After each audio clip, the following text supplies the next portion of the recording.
3월 16일 화요일 말씀 묵상 시작하겠습니다. 오늘 우리가 함께 나눌 본문은 누가복음 18장 31절부터 43절까지입니다. 저희 매일 성경이 시편을 하다가 다시 누가복음으로 돌아왔죠. 그래서 오늘부터 다시 누가복음을 가지고 함께 말씀을 나눠보도록 하겠습니다. 오늘 본문은 예루살렘을 향해 가시는 예수님께서 당신의 십자가 순환을 예고하시는 내용과 맹인 거지를 치유하시는 사건입니다. 예루살렘에 가까이 이르자 예수님은 제자들에게 메시아를 향한 구약의 예언들이 이제 당신에게 이루어질 것이라고 말씀하십니다. 그러면서 십자가의 죽음과 부활에 대해 말씀하고 계시죠. 그러나 34절을 보시면요, 제자들은 이것을 하나도 깨닫지 못했다고 말하고 있습니다. 이는 당시 유대인들이 기대했던 메시아와 하나님께서 뜻하셨던 메시아가 아주 많이 다르다는 것을 의미하죠. 유대인들은 메시아가 오면 하나님의 의의 통치가 시작되므로 악한 세력이긴 심판이, 의인들에게는 구원과 신원의 역사가 즉각적으로 시행될 것으로 기대했습니다.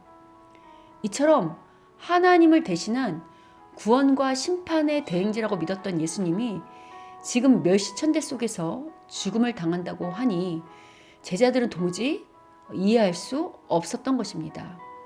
게다가 죽음으로 끝나는 것이 아니라 죽었다가 3일 만에 다시 살아난다고 말씀하시니 제자들은 이게 도대체 무슨 뚱딴지 같은 소린가 했을 것입니다. 따라서 예수님께서 당신의 고난과 죽음 그리고 부활에 대하여 제자들에게 미리 예고하고 계셨지만요, 제자들은 이 말씀을 이해할 수도 없었고 또 이해하려는 의지도 없었던 것입니다. 제자들은 이제 예수님께서 죽으시고 부활하신 후에야 그 예수님의 십자가의 죽음과 부활에 대하여 깨닫게 될 것입니다. 이후 35절은요, 예수님의 일행이 여리고에 이르렀다고 말하고 있습니다. 여리고는 예루살렘에서 약 20에서 30m 떨어진 곳으로요, 예루살렘으로 올라가는 사람들이 잠시 머물러 쉬는 곳이었습니다. 그때 길가에 앉아서 구걸하던 한 맹인 한 사람이 예수님을 보고 다윗의 자손 예수여 나를 불쌍히 여기소서라고 소리칩니다. 여기서 다윗의 자손이란 칭호는요, 특히 이제 신약에서 예수님의 메시아 되심의 정체성을 나타내는 칭호입니다. 지금 이 맹인이 어떻게 예수님이 메시아 되심을 깨닫게 되었는지에 대한 정보는 오늘 본문에 등장하지 않지만요, 그러나 분명 이 거지 맹인은 예수님을 다윗의 자손이라고 부름으로써 지금 예수님이 누구신지, 예수님의 메시아 되심을 알아보았다고 지금 성경이 말하고 있는 거죠.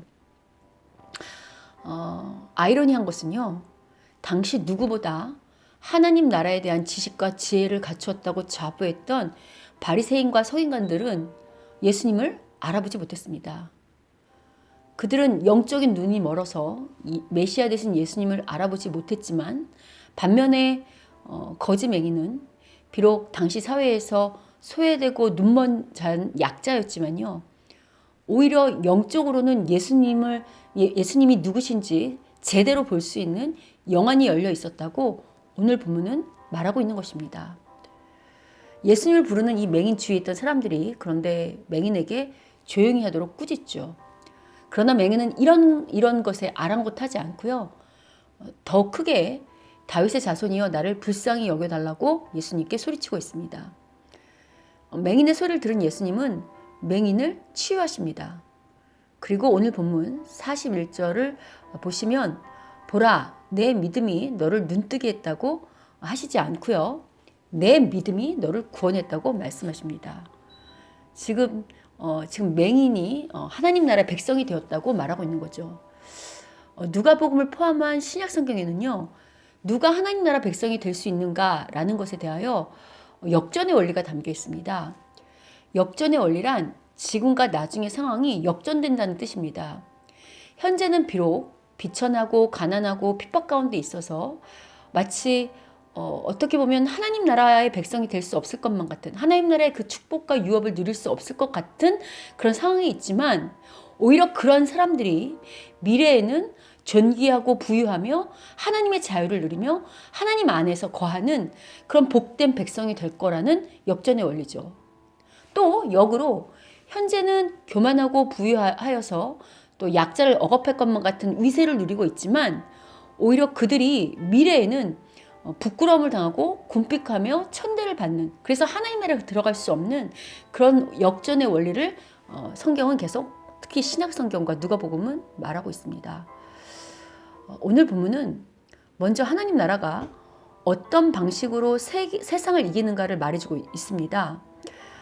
예수님께서 세상을 이기는 방식이 세상이 볼 때는 비참하고 수치스러운 십자가의 죽음이라는 방식이지만, 하나님께서는 이 세상이 볼 때 수치스럽고 비참하고 말도 안 되는 멸망과도 같은 이 십자가의 죽음을 통해서 오히려 세상을 이기는 방식으로 역전을 이뤄내신다는 것입니다.